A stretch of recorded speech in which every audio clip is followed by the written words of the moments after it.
আজ থেকে হাজার হাজার বছর পূর্বে আমার নবী মুসার বিরুদ্ধে অবস্থান নিয়েছিল ফিরাউন। মুসার বিরুদ্ধে যখন ফিরাউন অবস্থান নিয়েছিল, ফিরাউন টিকতে পারে নাই। নীল নদের ভিতরে ডুবিয়ে ডুবিয়ে চুবিয়ে চুবিয়ে আমি ফিরাউনকে বিদায় করে দিয়েছি। নবী হে আমার ইব্রাহিমের বিরুদ্ধে অবস্থান নিয়েছিল নমরুদ, নমরুদকে আমি বিদায় করে দিয়েছি। আপনি চিন্তা করবেন না, নমরুদকে যে আগুনের মধ্যে ফেলেছিল, আমি আগুনকে বললাম, আগুন রে আগুন রে আগুন রে, কুল্লা ইয়া নারু কুনি বারদাও ওয়া সালামান আলা ইব্রাহিম। আমার আগুনকে বলে দিলাম আমার ইব্রাহিমের জন্য জান্নাতের বাগান হয়ে যাও। হাবিব আপনি চিন্তা করবেন না, নমরুদ আমার নবী ইব্রাহিমের বিরুদ্ধে লেগেছিল, তাকে আমি জুতা পিটা কোণে কোণে দুনিয়ার থেকে বিদায় করে দিয়েছিলাম। এরপরে কারণ তার জাতির উপরে জুলুম নির্যাতন করেছিল, তাদেরকেও বিদায় ধ্বংস করে দিয়েছিলাম। নবী আপনি চিন্তা করবেন না, যারা আজকে আপনার বিরুদ্ধে সংগ্রাম করে কোরআনকে যারা বাধা দিতে চাই, কোরআনের আইন পাশ করতে দেয় না মক্কা নগরীতে, এই মক্কা নগরী একসময় আপনার মুঠের ভিতরে আমি আল্লাহ দিয়ে দিব।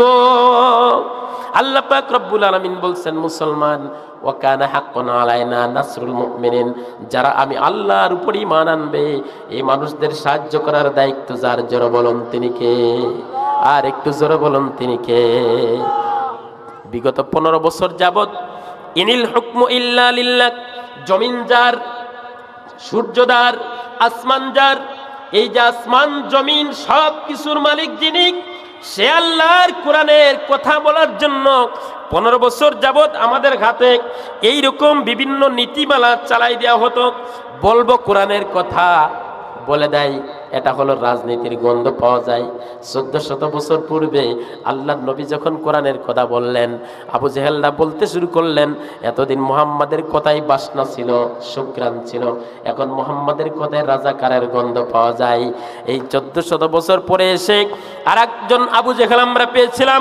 কোরআনের স্পষ্ট কথা যখনই আমরা বলেছি, মাঠে ময়দানে চাতক পাখির মতো তৌহিদি জনতা কোরআনের সংস্পর্শে এসে আল্লাহর কোরআনের বাংলা ভাষায় পঙ্গপালের মতো মানুষগুলি যখন জড়ো হয়ে কোরআনের কথা শুনে চোখের পানি ফেলতো, কোরআনের কথা শুনে নিজের জীবন পরিবর্তন করার চেষ্টা করত, কাফের মুশরিকরা সিদ্ধান্ত গ্রহণ করলো, এবার কি করা যায়, 116 জন আলেমের নামে তালিকা করে ফেল।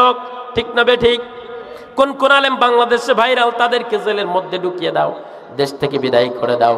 আল্লাহ বলছেন, জুলুম যারা করেছে এই জুলুমদের জায়গা এই আল্লাহর জমিনে আমি আল্লাহ দিব না।